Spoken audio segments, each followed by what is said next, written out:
तीन ठग व्यापारी और बीरबल की अग्नि परीक्षा।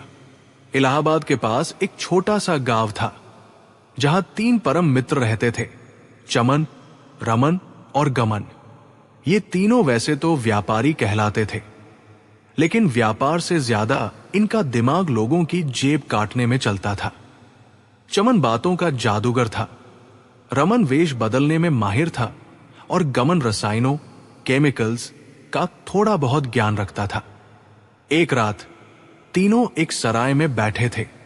गमन ने एक चमकता हुआ टुकड़ा मेज पर रखा और बोला, भाइयों, मैंने तांबे और जस्ते को मिलाकर एक ऐसी पॉलिश तैयार की है जिसे अगर किसी भी धातु पर चढ़ा दिया जाए तो वो साक्षात कुंदन, शुद्ध सोना जैसा चमकता है।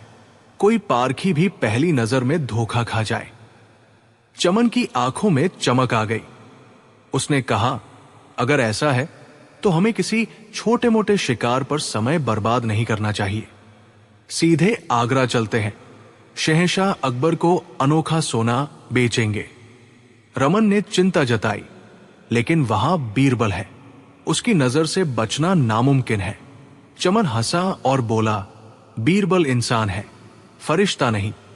हम उसे अपनी भक्ति और चमत्कार के जाल में फंसाएंगे। कल सुबह ही हम आगरा के लिए प्रस्थान करेंगे। कुछ दिनों बाद तीनों ठग आगरा पहुंचे। उन्होंने अपने पहनावे पर खूब खर्च किया।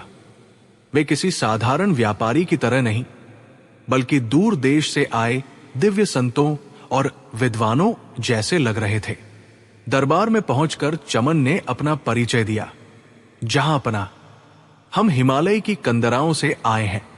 वहां हमने एक ऐसी गुप्त विद्या सीखी है जिससे हम पवित्र अग्नि के माध्यम से मिट्टी को सोने में बदल सकते हैं। लेकिन ये सोना केवल वही देख सकता है जिसकी नीयत साफ हो और जो सच्चा धर्मात्मा हो। अकबर उत्सुक हो गए। उन्होंने पूछा, मिट्टी से सोना? ये तो असंभव लगता है। रमन, जो एक साधु के वेश में था, बोला, महाराज, विज्ञान और भक्ति जहां मिलते हैं वहां चमत्कार होता है। हम आपको प्रमाण दिखा सकते हैं। ठगों ने एक हवन कुंड सजाया। गमन ने अपनी जादुई पॉलिश किए हुए पीतल के सिक्कों को राख के नीचे छिपा दिया। मंत्रोच्चारण के बीच उन्होंने साधारण लोहे के टुकड़े आग में डाले और कुछ रसायनों का धुआं फैलाया। जब धुआं छंटा तो उन्होंने राख के नीचे से वे सोने के सिक्के निकाले जो पहले से वहां रखे थे। पूरा दरबार चकाचौंध रह गया। सिक्के असली सोने से भी ज्यादा चमक रहे थे। अकबर ने एक सिक्का हाथ में लिया। वो भारी था और उसकी चमक बेमिसाल थी। अकबर ने बीरबल की ओर देखा। बीरबल, तुम्हारा क्या ख्याल है? क्या तुमने कभी ऐसा चमत्कार देखा है? बीरबल शांत थे। उन्होंने सिक्कों को पास से देखा, उन्हें सूंघा और फिर मुस्कुराकर बोले, जहां पनाह, चमत्कार तो अद्भुत है, लेकिन इन व्यापारियों की शर्त बड़ी अजीब है कि ये सोना केवल साफ नियत वालों को दिखेगा। मुझे लगता है कि हमें इस सोने की शुद्धता की जांच के लिए इसे 7 दिनों तक शाही खजाने में रखना चाहिए। ठग समझ गए कि बीरबल को शक हो रहा है। चमन तुरंत बोला, हुजूर, हमें धन का कोई लोभ नहीं है। हम तो बस इस विद्या को आपके राज्य में फैलाना चाहते हैं। लेकिन ये सोना देव निर्मित है।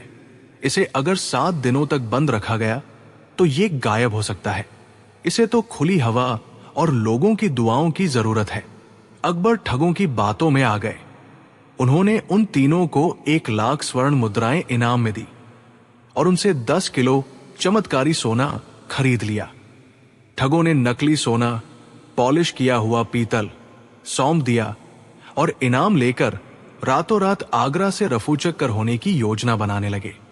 अगले दिन बीरबल ने चुपके से उस दिव्य सोने का एक टुकड़ा लिया और उसे एक कटोरी नींबू के रस और नमक के पानी में डाल दिया। धीरे धीरे उस पर चढ़ी हुई पॉलिश उतरने लगी और भीतर का काला पीतल दिखने लगा। बीरबल समझ गए कि यह कोई दिव्य विद्या नहीं, बल्कि रसायनों की ठगी है। लेकिन वे जानते थे कि अगर वे सीधे अकबर को यह बताएंगे तो अकबर उनकी बात नहीं मानेंगे, क्योंकि वे उन व्यापारियों की भक्ति से प्रभावित थे। बीरबल ने एक योजना बनाई। उन्होंने अकबर से कहा, जहांपनाह, उन व्यापारियों ने कहा था कि यह सोना और भी बढ़ेगा अगर इसे गंदे पानी से दूर रखा जाए। मैंने सुना है कि आगरा के पास वाले नाले में कुछ ऐसी गंध उठी है जिससे यह सोना काला पड़ सकता है। हमें उन व्यापारियों को बुलाकर उनसे पूछना चाहिए कि इसका बचाव कैसे करें। अकबर ने तुरंत सिपाहियों को भेजा, लेकिन वे तीनों तो भागने की तैयारी में थे। सिपाहियों ने उन्हें सीमा पर ही पकड़ लिया और दरबार में पेश किया। बीरबल ने दरबार में उन तीनों व्यापारियों से कहा, महानुभावों, शहंशाह आपके सोने से बहुत प्रसन्न है। वे आपको 1 और लाख मुद्राएं देना चाहते हैं, लेकिन एक छोटी सी समस्या है। कल रात हमारे खजाने में एक चूहा मर गया, जिससे वहां थोड़ी बदबू फैल गई। हमें डर है कि कहीं आपका दिव्य सोना अपवित्र न हो गया हो। चमन घबरा गया। नहीं नहीं मंत्री जी, उसे कुछ नहीं हुआ होगा। बीरबल बोले, शुद्धता की जांच का एक ही तरीका है। भगवान की बनाई हुई सबसे पवित्र चीज है अग्नि। क्यों ना हम इस सोने को फिर से आग में डालें? अगर यह असली हुआ तो इसकी चमक और बढ़ेगी। और चूंकि आप तीनों भी बहुत पवित्र आत्माएं हैं, इसलिए आप तीनों को भी उस आग के पास बैठकर मंत्र पढ़ना होगा। यह सुनते ही तीनों ठगों के पसीने छूट गए। उन्हें पता था कि जैसे ही पीतल आग में जाएगा, उसकी पॉलिश जल जाएगी और काला धुआं निकलेगा, जिससे उनकी पोल खुल जाएगी। और आग के पास बैठने का मतलब था मौत। गमन ने हकलाते हुए कहा, हुजूर, वह आज नक्षत्र ठीक नहीं है। आज आग को छूना वर्जित है। बीरबल ने कड़क कर कहा, नक्षत्र की चिंता मत कीजिए, मैंने महान ज्योतिषियों से पूछ लिया है। सिपाहियों, भट्टी तैयार की जाए। जैसे ही बड़ी भट्टी लाई गई और उसमें नकली सोने के सिक्के डाले गए, पूरे दरबार में बदबूदार काला धुआं फैल गया। सोने की चमक गायब हो गई और वो साधारण काला धातु बन गया। अकबर ये देखकर दंग रह गए। उनका गुस्सा 7वें आसमान पर पहुंच गया। ये क्या है? तुमने हमें धोखा दिया। तीनों ठग थरथर कांपने लगे और अकबर के पैरों में गिर पड़े। रमन रोते हुए बोला, महाराज, हमें माफ कर दीजिए। हम कोई संत नहीं, साधारण ठग है। हमने केवल अपनी रसायनों की विद्या से पीतल को सोने जैसा चमकाया था। अकबर ने बीरबल की ओर प्रशंसा भरी नजरों से देखा। बीरबल ने कहा, जहांपनाह, इन लोगों ने केवल आपको ही नहीं बल्कि ईश्वर के नाम को भी अपनी ठगी का हिस्सा बनाया। इनकी सजा ऐसी होनी चाहिए कि कोई फिर कभी धर्म और विज्ञान का सहारा लेकर किसी को न ठगे। अकबर ने फैसला सुनाया, इन तीनों ठगों से सारा इनाम वापस लिया जाए। इन्हें काला गधा बनाकर पूरे आगरा में घुमाया जाए और फिर अगले 5 साल तक शाही खानों, माइंस में मेहनत की मजदूरी करने की सजा दी जाए, ताकि इन्हें पता चले कि असली सोना कितनी मेहनत से निकलता है। ठगों को उनकी करनी का फल मिल गया। आगरा की जनता ने उन पर खूब तालियां और ठहाके लगाए। कहानी का सार: 1. लालच बुरी बला है। शहंशाह अकबर सोने को मिट्टी से बनाने के लालच में आ गए, जिसके कारण वे ठगे गए। हमें कभी भी शॉर्टकट से अमीर बनने के लालच में नहीं पड़ना चाहिए। 2. चमकने वाली हर चीज सोना नहीं होती। बाहरी दिखावे और चिकनी चुपड़ी बातों पर तुरंत विश्वास नहीं करना चाहिए। किसी भी चीज की असलियत परखना जरूरी है। 3.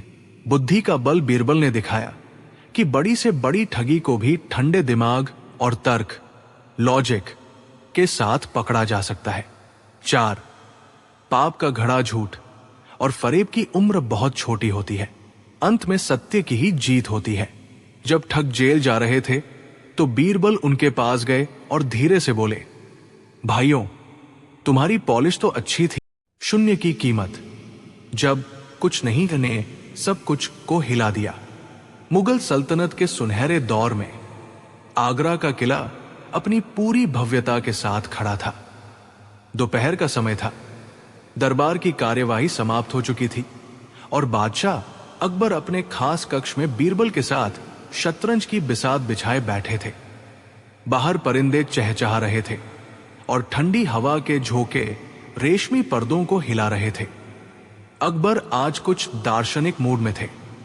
अचानक उन्होंने शतरंज की एक गोट उठाई और उसे गौर से देखते हुए बोले, बीरबल, दुनिया में हर चीज की अपनी एक कीमत होती है।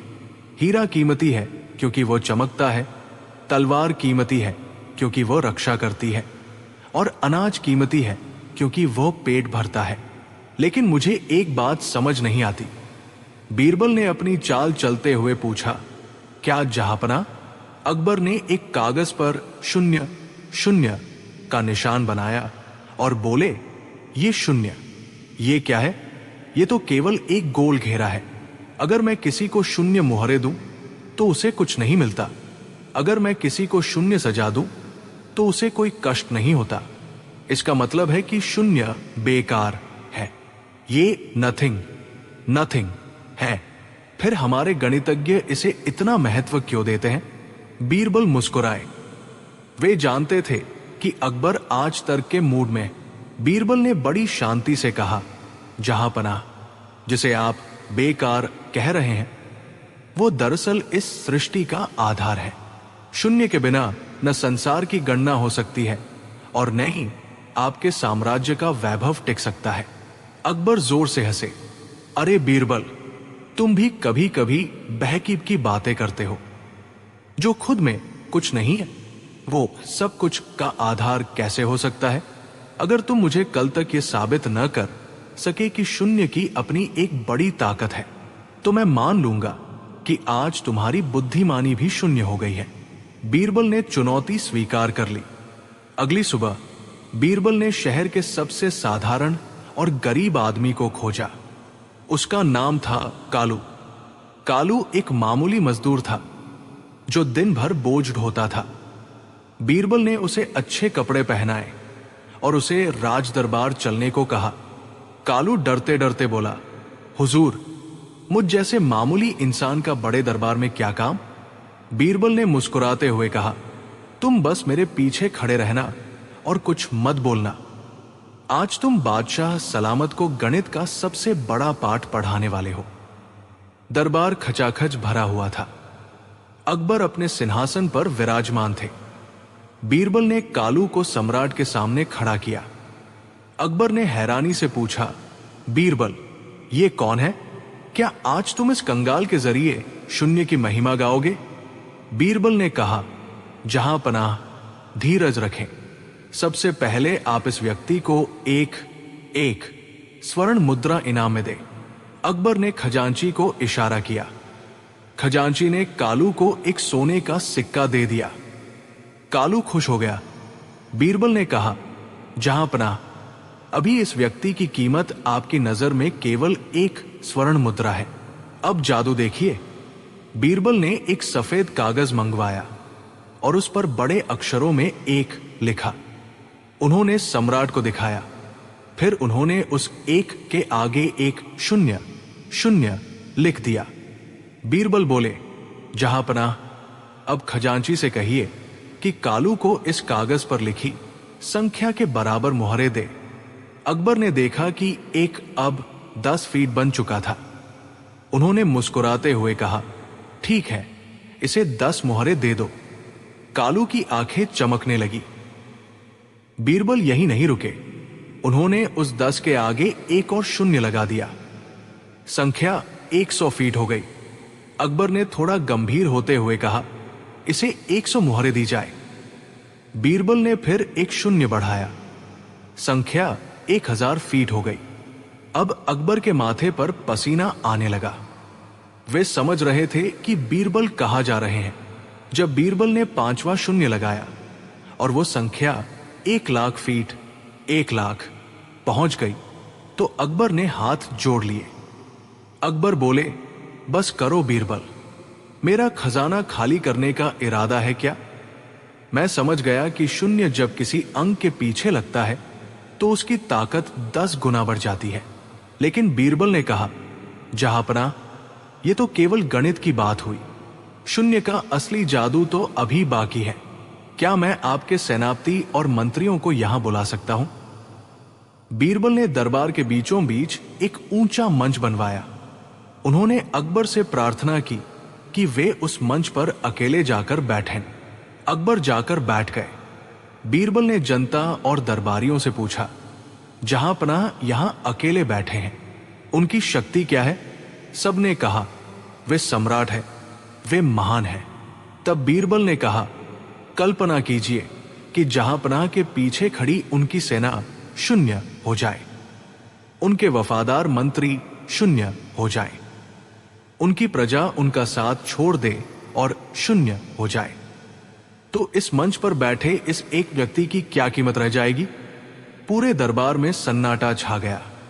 बीरबल ने आगे कहा, जहांपनाह, आप वो एक अंग है जो सबसे महत्वपूर्ण है, लेकिन आपकी शक्ति, आपका वैभव और आपका साम्राज्य उन शून्यों, सैनिकों, मंत्रियों और प्रजा से आता है जो आपके पीछे खड़े हैं। अगर ये शून्य हट जाएं, तो वो एक अकेला और कमजोर पड़ जाता है। शून्य खुद में कुछ नहीं है, लेकिन वह जिसके पीछे खड़ा हो जाए उसे महान बना देता है। अकबर चकित रह गए। बीरबल ने बात को और गहराई तक ले जाते हुए कहा, जहांपनाह, इंसान का अहंकार भी एक की तरह होता है। जब तक वो दूसरों को, जिन्हें वो शून्य समझता है, अपने साथ लेकर चलता है, उसकी कीमत बढ़ती जाती है। लेकिन अगर वो ये सोचे कि सिर्फ वही एक है और बाकी सब बेकार शून्य है, तो वो कभी बड़ा नहीं बन सकता। अकबर अब पूरी तरह मंत्रमुग्ध थे। उन्होंने पूछा, बीरबल, क्या शून्य का कोई आध्यात्मिक अर्थ भी है? बीरबल ने बड़े विनम्र भाव से कहा, बिल्कुल जहांपनाह, ये पूरी सृष्टि शून्य से पैदा हुई है और अंत में शून्य में ही मिल जाएगी। जब हम पैदा होते हैं, हमारे हाथ में शून्य होता है। जब हम मरते हैं, हम साथ शून्य लेकर जाते हैं। लेकिन इस शून्य से शून्य के बीच की यात्रा में हम जो अंक कमाते हैं, अच्छे कर्म, वही हमारी असली कीमत तय करते हैं। बीरबल ने एक मिट्टी का घड़ा मंगवाया। उन्होंने कहा, जहांपनाह, इस घड़े की उपयोगिता क्या है? अकबर बोले, इसमें पानी भरा जा सकता है। बीरबल ने कहा, लेकिन पानी कहाँ भरा जाता है? घड़े की दीवारों में नहीं, बल्कि घड़े के अंदर मौजूद खाली जगह में। वो खाली जगह क्या है? वो शून्य है। अगर घड़े के भीतर शून्य, खालीपन ना हो, तो वो घड़ा पत्थर का एक टुकड़ा मात्र है। ठीक उसी तरह यदि मनुष्य के हृदय में अहंकार भरा हो और शून्य, विनम्रता और खालीपन न हो, तो उसमें ज्ञान का जल नहीं भरा जा सकता। अकबर की आंखें खुल गई। उन्होंने जो शून्य को बेकार समझा था, वो अब उन्हें ब्रह्मांड की सबसे शक्तिशाली वस्तु लग रहा था। उन्होंने बीरबल को गले लगा लिया और कहा, बीरबल, आज तुमने मुझे गणित ही नहीं, जीवन का दर्शन सिखा दिया। मैंने सोचा था कि शून्य का मतलब अभाव, लैक है, पर तुमने दिखा दिया कि शून्य का मतलब अनंत संभावना है। अकबर ने उसी समय घोषणा की कि उस गरीब मजदूर कालू को, जो 1,00,000 स्वर्ण मुद्राएं शून्य लगाने के बाद बनी थी, वे वास्तव में दी जाए। कालू की तो किस्मत ही बदल गई। अकबर ने बीरबल को भी बेशकीमती हीरों का हार पहनाया। निष्कर्ष और मोरल शिक्षा। इस चटपटी और गहरी कहानी से हमें 3 मुख्य शिक्षाएं मिलती है। 1, छोटे का महत्व किसी भी व्यक्ति या वस्तु को छोटा या शून्य समझकर उसका अपमान न करें। सही स्थान पर बैठने पर वो आपकी कीमत 10 गुना बढ़ा सकता है। 2, संगठन की शक्ति। एक नेता नंबर 1 तभी शक्तिशाली होता है जब उसके पीछे उसकी टीम शून्य खड़ी होती है। अकेले 1 की सीमाएं हैं, पर शून्य के साथ वो अनंत है। 3, विनम्रता। जीवन में शून्य, खालीपन, विनम्रता होना जरूरी है। अगर आप खुद को पहले से ही पूर्ण समझेंगे तो नया ज्ञान सीखने की जगह नहीं बचेगी। शून्य कोई अंत बीरबल की आखिरी पहेली। जब बीरबल ने अकबर को अपनी मृत्यु के बाद भी एक पहेली में उलझाए रखा। बीरबल की आखिरी पहेली। जब मृत्यु के बाद भी जीवित रही चतुराई। मुगल सल्तनत का सूरज अपनी पूरी आबोवा के साथ चमक रहा था, लेकिन शहंशाह अकबर के दिल में एक अजीब सी बेचैनी थी। समय अपनी गति से चल रहा था और अकबर के सबसे प्रिय मित्र वजीर आजम बीरबल अब वृद्ध हो चले थे। उनकी दाढ़ी के सफेद बाल और चेहरे की झुर्रियां उनके तजुर्बे की गवाह थी, लेकिन उनकी आंखों की वह चमक आज भी वैसी ही थी जो किसी भी पहेली को क्षण भर में सुलझा देती थी। एक शाम जब दोनों फतेहपुर सीकरी की बालकनी में बैठकर ढलते सूरज को देख रहे थे, अकबर ने लंबी सांस लेकर कहा, बीरबल, हमने इस सल्तनत को खून पसीने से सींचा है। हमने बड़े बड़े युद्ध जीते, कठिन पहेलियां सुलझाई, लेकिन एक डर मुझे हमेशा सताता है। बीरबल ने मुस्कुराकर पूछा, जहां पनाह को किस बात का खौफ? आपके चरणों में तो दुनिया झुकती है। अकबर बोले, डर इस बात का है कि जब तुम नहीं रहोगे तब इस अकबर का क्या होगा? कौन मुझे आईना दिखाएगा? कौन मेरे गुस्से को शांत करेगा? बीरबल, क्या तुम जाने के बाद मुझे अकेला छोड़ दोगे? बीरबल कुछ पल खामोश रहे, फिर उन्होंने धीमी आवाज में कहा, महाराज, शरीर तो नश्वर है, उसे तो एक दिन मिट्टी में मिलना ही है, लेकिन विचार और बुद्धि कभी नहीं मरते। मैं वादा करता हूं कि मेरे जाने के बाद भी मैं आपकी हर उस मुश्किल में साथ खड़ा रहूंगा जहां दुनिया के सारे रास्ते बंद हो जाएंगे। उस शाम के ठीक एक महीने बाद बीरबल ने अकबर को अपने कक्ष में बुलाया। बीरबल काफी कमजोर लग रहे थे। उन्होंने एक भारी सागवान की लकड़ी का संदूक अकबर को सौंपा, जिस पर शाही मुहर लगी थी। बीरबल ने कहा, जहां पनाह, ये मेरी आखिरी वसीयत और आखिरी पहेली है। इस संदूक को आप तभी खोलिएगा जब आप खुद को दुनिया के सबसे बड़े संकट में पाएं, जब आपके पास कोई रास्ता न बचे और जब आपको लगे कि बीरबल की कमी आपको सबसे ज्यादा खल रही है। याद रहे, समय से पहले इसे खोलना इस पहेली के जादू को खत्म कर देगा। अकबर ने भारी मन से वो संदूक स्वीकार कर लिया। इसके कुछ ही दिनों बाद हिंदुस्तान का वो सबसे चमकता सितारा हमेशा के लिए अस्त हो गया। बीरबल का निधन हो गया। बीरबल के जाने के बाद दिल्ली का दरबार किसी श्मशान की तरह शांत रहने लगा। अकबर के चेहरे से हंसी गायब हो गई थी। मुल्ला दो प्याजा और अन्य दरबारियों ने बीरबल की जगह लेने की बहुत कोशिश की, लेकिन वे केवल चापलूसी कर सकते थे। बीरबल जैसी अक्ल कहां से लाते? अकबर अक्सर बीरबल की खाली कुर्सी को देखकर उदास हो जाते।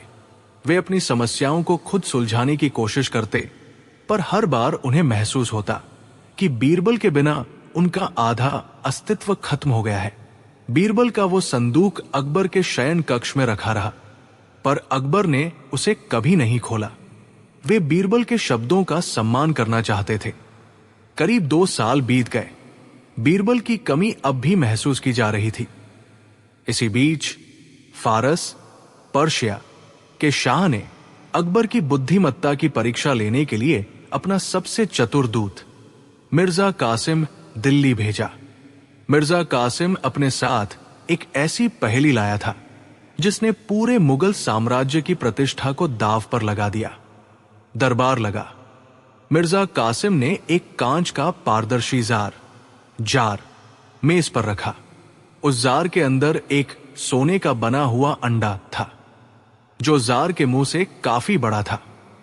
मिर्जा कासिम ने चुनौती दी, जहां पनाह, फारस के शाह का पैगाम है। आपको इस सोने के अंडे को इस कांच के जार से बाहर निकालना है।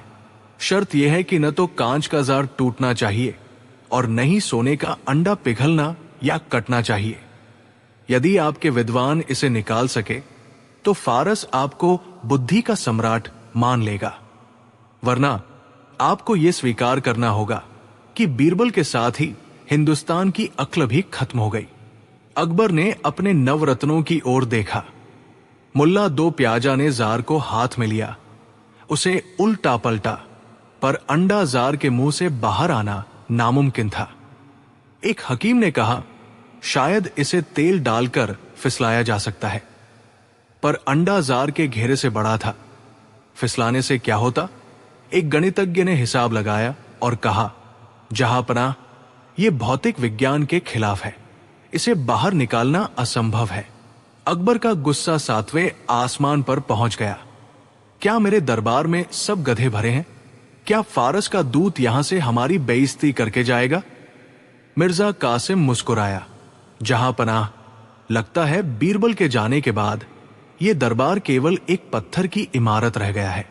अकबर को गहरा सदमा लगा। वे अपमान के घूंट पीकर अपने कक्ष में चले गए। उन्हें बीरबल की याद इतनी तेज आई कि उनकी आंखों से आंसू निकल पड़े। तभी उनकी नजर कोने में रखे सागवान के संदूक पर पड़ी। अकबर ने कांपते हाथों से संदूक की मुहर तोड़ी। उनका दिल जोर जोर से धड़क रहा था। उन्होंने सोचा था कि अंदर शायद कोई जादुई किताब होगी या कोई गुप्त हथियार। जैसे ही संदूक खुला, अकबर दंग रह गए। संदूक के अंदर कोई कीमती चीज नहीं थी, बल्कि उसमें 3 वस्तुएं थी। एक छोटा सा खाली मिट्टी का घड़ा। 2, एक सूखा हुआ गुलाब का फूल। 3, एक रेशमी रुमाल जिस पर लिखा था, जहांपनाह, पहेली का हल जार में नहीं, समय की कोख में है। अकबर उन चीजों को घंटों देखते रहे। मिट्टी का घड़ा, सूखा गुलाब और यह रहस्यमयी संदेश। अकबर का सिर चकराने लगा। वे पूरी रात सो नहीं सके। वे बार बार उन शब्दों को दोहराते रहे, पहेली का हल जार में नहीं, समय की कोख में है।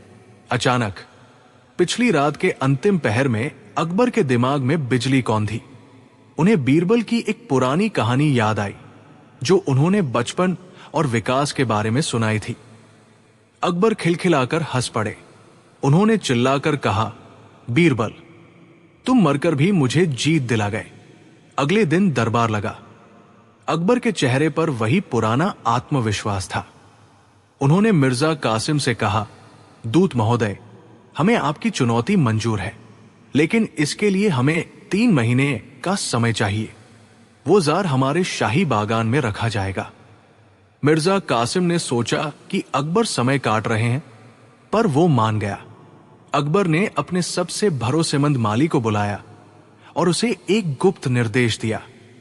उन्होंने वो कांच का जार लिया और उसे शाही बागान में एक ऐसी जगह रखा जहां कद्दू, पंपकिन की बेलें उग रही थी। माली ने अकबर के कहे अनुसार बेल पर लगे एक बिल्कुल छोटे से कद्दू के फल को जार के संकरे मुंह से अंदर डाल दिया, जबकि वो बेल से जुड़ा हुआ था। समय बीतता गया। जार के अंदर कद्दू को धूप, पानी और खाद मिलती रही। धीरे धीरे कद्दू जार के अंदर बड़ा होने लगा। 3 महीने के अंत तक कद्दू ने जार का पूरा आकार ले लिया और वो सोने के अंडे के चारों ओर कस गया। 3 महीने बाद फारस का दूत वापस आया। अकबर उसे शाही बागान में ले गए। वहां जार के अंदर एक विशाल कद्दू भरा हुआ था और उसके बीच में वो सोने का अंडा फंसा हुआ था। अकबर ने कहा, मिर्जा कासिम, देखिए, कुदरत ने आपकी पहेली को और कठिन बना दिया है। अब अंडा कद्दू के अंदर है। मिर्जा कासिम ने कहा, हुजूर, लेकिन अंडा बाहर कैसे आएगा? अकबर मुस्कुराए और बोले, यही तो पहेली है। मैंने आपकी पहेली को सुलझा लिया है। आपने कहा था कि जार टूटना नहीं चाहिए और अंडा पिघलना नहीं चाहिए। अब आप इस कद्दू को जार के अंदर ही सड़ा दीजिए, डीकंपोज। जब कद्दू गलकर पानी बन जाएगा तो अंडा अपने आप जार के मुंह से बाहर आ जाएगा, क्योंकि कद्दू ने उसे जार की दीवारों से ऊपर उठा दिया है। अकबर ने आगे कहा, असल में बीरबल ने मुझे सिखाया था कि अगर कोई चीज जार में नहीं समा सकती तो उसे जार के अंदर ही पैदा करो।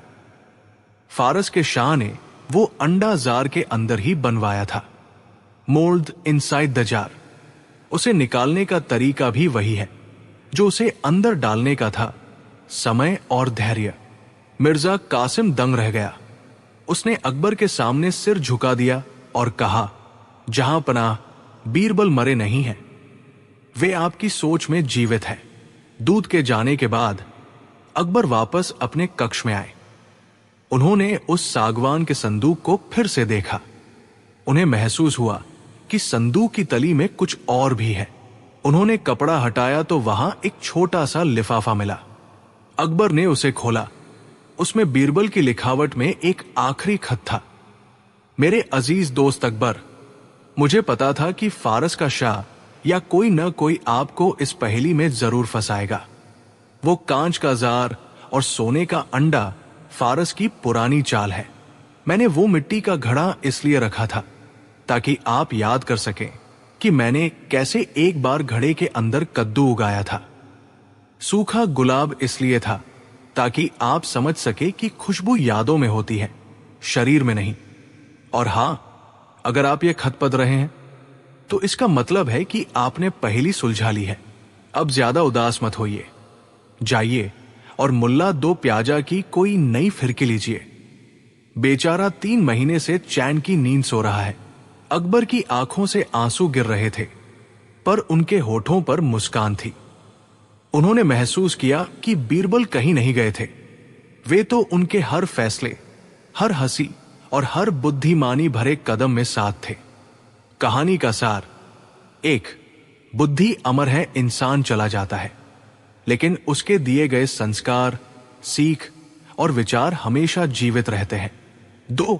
धैर्य और समय दुनिया की सबसे बड़ी पहेलियां बल से नहीं, बल्कि सही समय और धैर्य, पेशेंस से सुलझती है। 3.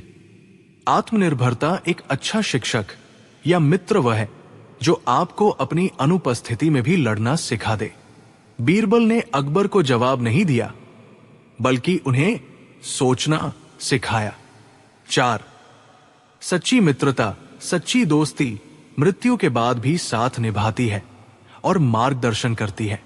निष्कर्ष: बीरबल की आखिरी एक घड़ा बुद्धि जब अकबर ने मांगी अक्ल की फसल। मुगलिया सल्तनत के बादशाह जलालुद्दीन मोहम्मद अकबर का दरबार लगा हुआ था। संगीत की धीमी लहरें गूंज रही थी। दरबारी अपनी अपनी जगहों पर विराजमान थे। तभी ईरान के शाह का एक दूत दरबार में दाखिल हुआ। दूत के हाथ में एक कीमती पत्र था। अकबर ने पत्र पढ़ा और उनके माथे पर बल पड़ गए। पत्र में लिखा था, सुना है आपके दरबार में एक से बढ़कर एक बुद्धिमान रत्न है। हमारे शाह को एक घड़ा बुद्धि की आवश्यकता है। कृपया 1 महीने के भीतर हमें एक घड़ा भरकर बुद्धि भेजें, अन्यथा हम ये मान लेंगे कि हिंदुस्तान के लोगों के पास अक्ल की कमी है। अकबर असमंजस में पड़ गए। उन्होंने पत्र दरबारियों को सुनाया। दरबारी एक दूसरे का मुंह ताकने लगे। हुजूर, बुद्धि कोई गाजर मूला तो है नहीं जो खेत से उखाड़ी और घड़े में भर दी। एक दरबारी बोला, जहांपनाह, ये तो ईरान के शाह का कोई मजाक लगता है या हमें नीचा दिखाने की साजिश। दूसरे ने कहा। अकबर ने मुस्कुराकर बीरबल की ओर देखा, जो शांत भाव से सब सुन रहे थे। अकबर बोले, बीरबल, क्या तुम एक घड़ा बुद्धि का इंतजाम कर सकते हो? याद रहे, हमारे देश की इज्जत का सवाल है। बीरबल ने झुककर सलाम किया और कहा, जहांपनाह, बुद्धि तो क्या, मैं बुद्धि का पूरा बाग लगा दूं। बस मुझे 2 महीने का समय और 500 स्वर्ण मुद्राएं चाहिए। दरबार में मौजूद बीरबल के दुश्मन जैसे मुल्ला दो प्याजा मन ही मन खुश हुए। उन्होंने सोचा, इस बार बीरबल पक्का फंसेगा। बुद्धि कहां से लाएगा? बीरबल स्वर्ण मुद्राएं लेकर अपने घर नहीं गए, बल्कि वे शहर के बाहरी इलाके में स्थित अपने एक बड़े बगीचे में पहुंचे। उन्होंने वहां एक माली को बुलाया और कहा, देखो, मुझे कुछ ऐसे मिट्टी के घड़े चाहिए जिनका मुंह बहुत छोटा हो लेकिन पेट बड़ा हो। माली ने वैसे ही कई घड़े लाकर दे दिए।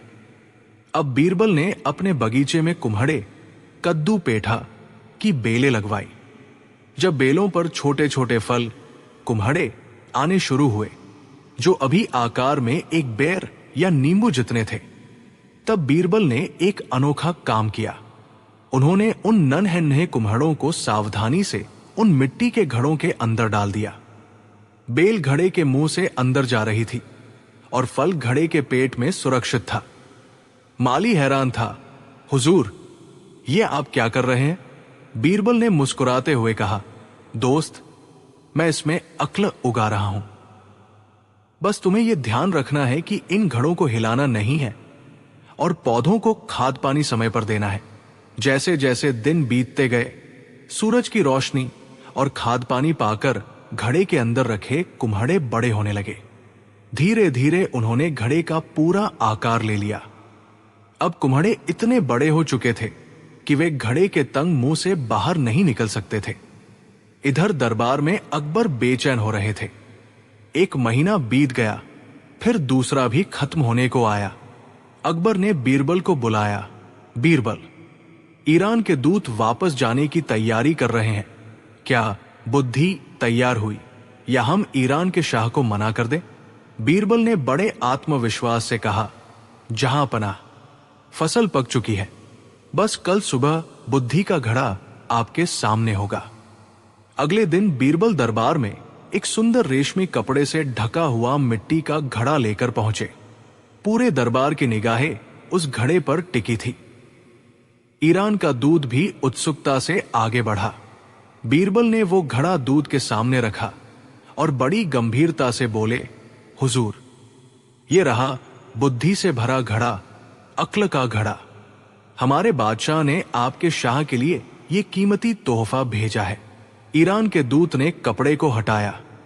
उसने देखा कि घड़े के अंदर एक बहुत बड़ा, ठोस और चमकीला फल, कुम्हाड़ा, भरा हुआ है। फल इतना बड़ा था कि वो घड़े की दीवारों से सटा हुआ था। उसे बाहर निकालने का कोई रास्ता नहीं था। बीरबल ने दूत से कहा, सुनिए, इस तोहफे को स्वीकार करने की एक शर्त है। दूत ने पूछा, कैसी शर्त? बीरबल बोले, शर्त यह है कि इस बुद्धि को घड़े से बाहर निकालना होगा, लेकिन शर्त यह है कि न तो घड़ा टूटना चाहिए और न ही अंदर की बुद्धि को कोई नुकसान, कट या खरोंच पहुंचना चाहिए। अगर आप इसे सही सलामत निकाल लेंगे तो हम मान लेंगे कि आपके शाह वाकई बुद्धि के पारखी है। दूत हक्का बक्का रह गया। वो घड़े के छोटे से मुंह को देखता और फिर अंदर के विशाल फल को। ये तो नामुमकिन था। बिना घड़ा तोड़े वो फल बाहर आ ही नहीं सकता था। दूत ने अपनी हार मान ली और पूछा, बीरबल, ये तो नामुमकिन है, आप ही बताइए इसका क्या अर्थ है? बीरबल खिलखिलाकर हंसे और बोले, हुजूर, बुद्धि भी ऐसी ही होती है। वो जिस पात्र, दिमाग में रहती है, उसे बिना तोड़े या बिना चोट पहुंचाए बाहर नहीं निकाली जा सकती। जिस तरह ये फल इस घड़े के आकार में ढल गया है, उसी तरह इंसान की बुद्धि उसके अनुभवों के साथ बढ़ती है और उसके व्यक्तित्व में समा जाती है। यदि आपके शाह को बुद्धि चाहिए तो उन्हें घड़ा तोड़ना ही होगा, यानी कि उन्हें खुद अपनी बुद्धि का उपयोग करना होगा। अकबर ये सुनकर गदगद हो गए। उन्होंने दूत की ओर देखा। दूत ने झुककर कहा, वाकई हिंदुस्तान की बुद्धि का कोई जवाब नहीं।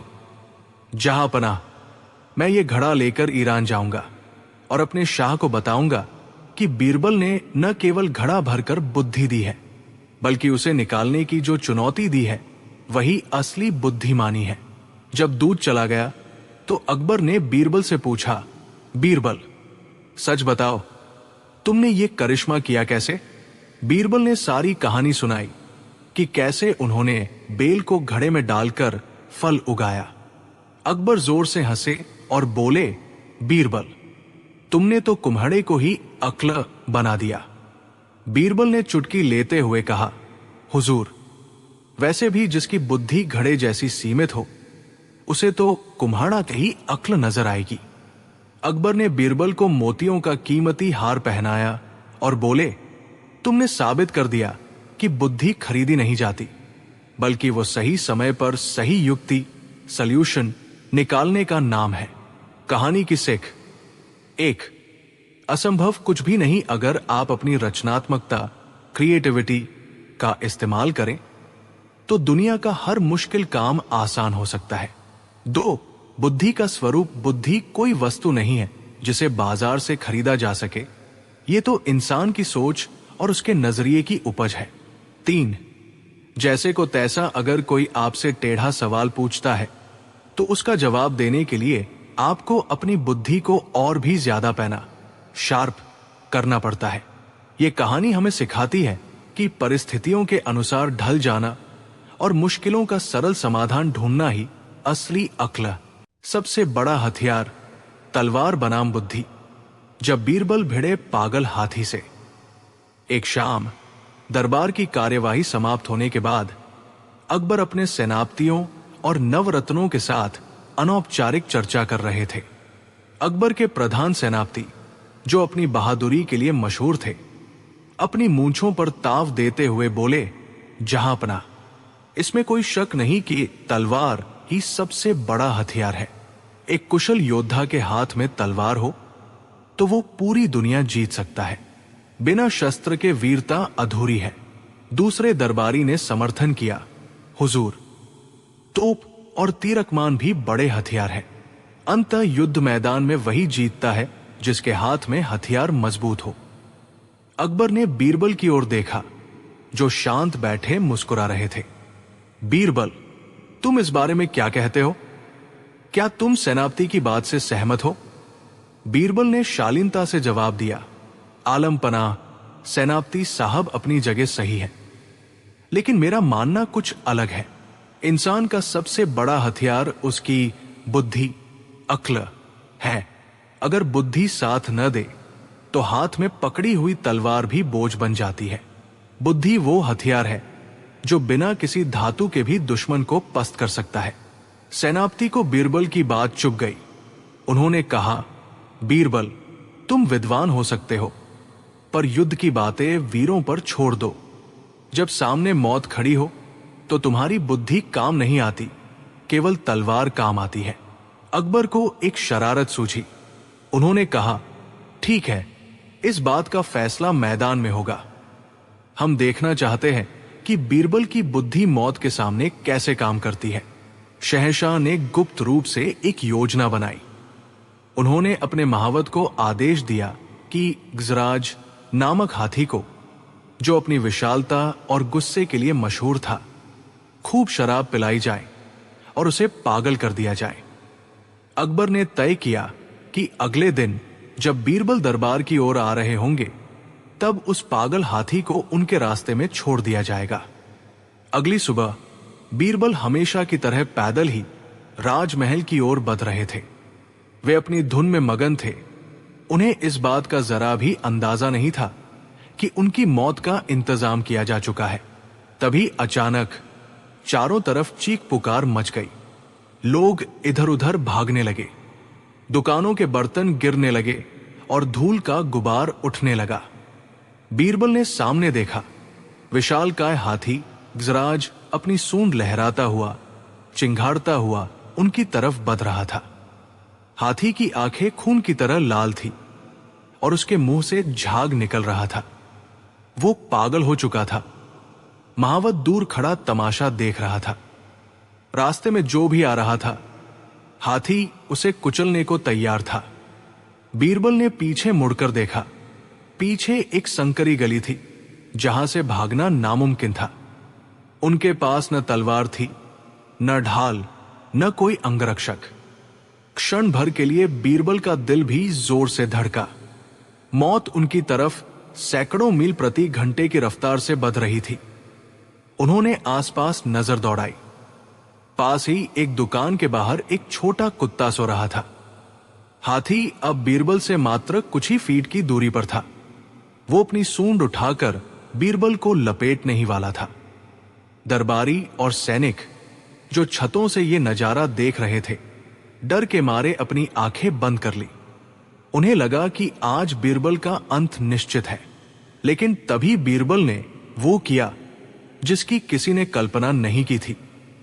उन्होंने अपनी बुद्धि का इस्तेमाल किया। उन्होंने बिजली की फुर्ती से उस सोते हुए कुत्ते को उसकी पिछली टांगों से पकड़ा और पूरी ताकत लगाकर उसे पागल हाथी के चेहरे और आंखों की तरफ उछाल दिया। अचानक हवा में उछलने और अपनी पूंछ पर हमला होने से कुत्ता डर गया और पागल होकर भौंकने और छट्टाने लगा। जैसे ही कुत्ता हाथी के चेहरे पर गिरा, उसने अपनी जान बचाने के लिए हाथी की आंखों और सूंड पर अपने पंजों से बुरी तरह खरोंचना शुरू कर दिया और हाथी के कान के पास जोर जोर से भौंकने लगा। पागल हाथी, जो अब तक सबको डरा रहा था, इस अचानक हुए हमले से घबरा गया। हाथी एक संवेदनशील प्राणी होता है, खासकर उसकी सूंड और आंखें। एक छोटे से जीव का इस तरह सीधे चेहरे पर हमला करना उसे उलझन में डाल गया। कुत्ते की तेज आवाज और उसके पंजों की चुभन ने हाथी का ध्यान बीरबल से हटा दिया। हाथी डरकर पीछे हटा और अपनी सूंड झटकने लगा। कुत्ते ने मौका पाकर नीचे छलांग लगाई और भाग खड़ा हुआ, लेकिन तब तक हाथी का संतुलन बिगड़ चुका था। वो बीरबल को छोड़कर दूसरी दिशा में भाग गया। बीरबल ने चैन की सांस ली, अपने कपड़े झाड़े और मुस्कुराते हुए शांत कदमों से दरबार की ओर चल दिए। जब बीरबल दरबार में दाखिल हुए तो वहां सन्नाटा था। अकबर और सेनापति को खबर मिल चुकी थी कि बीरबल बच गए हैं। अकबर ने हैरान होकर पूछा, बीरबल, हमने सुना कि आज रास्ते में गिजराज तुमसे टकरा गया था। तुम्हारे पास तो कोई हथियार भी नहीं था, फिर तुम जीवित कैसे बचे? बीरबल ने विनम्रता से सिर झुकाया और बोले, जहांपनाह, मैंने आपसे कल ही कहा था कि बुद्धि ही सबसे बड़ा हथियार है। जब तलवार काम नहीं आती तब अक्ल रास्ता दिखाती है। मैंने बस अपनी बुद्धि का प्रयोग किया और उस समय जो सबसे बड़ा हथियार मुझे मिला वो था एक छोटा कुत्ता। बीरबल ने पूरी घटना सुनाई। ये सुनकर पूरा दरबार ठहाकों से गूंज उठा। सेनापति का सिर शर्म से झुक गया। अकबर ने अपनी गद्दी से उतरकर बीरबल को गले लगाया और कहा, बीरबल, तुमने आज न केवल अपनी जान बचाई बल्कि यह भी साबित कर दिया कि दुनिया में कोई भी संकट इतना बड़ा नहीं होता जिसे बुद्धि से हल न किया जा सके। जिसके पास अक्ल है वो कभी निहत्था नहीं होता। शिक्षा, ये कहानी केवल मनोरंजन नहीं बल्कि जीवन की रणनीतियों का एक पाठ है। एक, संकट के समय घबराना ही हमारी सबसे बड़ी हार है। बीरबल ने डरने के बजाय उपलब्ध संसाधनों का उपयोग किया। यह सिखाता है कि हथियार हाथ में नहीं, दिमाग में होता है। दो, हाथी की शारीरिक शक्ति के सामने बीरबल की शारीरिक शक्ति कुछ भी नहीं थी, लेकिन एक छोटी सी युक्ति ने उस विशाल शक्ति को परास्त कर दिया। ये लेवरेज का सिद्धांत है, सही जगह पर सही प्रहार। 3, आत्मविश्वास बीरबल का अपनी बुद्धि पर अटूट विश्वास था। उन्होंने साबित किया कि विद्वान केवल किताबों से नहीं बल्कि व्यावहारिक जीवन के अनुभवों से बनता है। 4, परिस्थिति का विश्लेषण बीरबल ने तुरंत समझ लिया कि हाथी को डराने के लिए उसे किसी ऐसी चीज की जरूरत है जो अनपेक्षित हो। कुत्ते का हमला हाथी के लिए अनपेक्षित था। सबसे बड़ा हथियार कहानी हमें प्रेरित करती है कि हम अपने मस्तिष्क को प्रशिक्षित करें। जैसे तलवार को धार देने की जरूरत होती है, वैसे ही बुद्धि को भी चुनौतियों के माध्यम से तेज करना पड़ता है।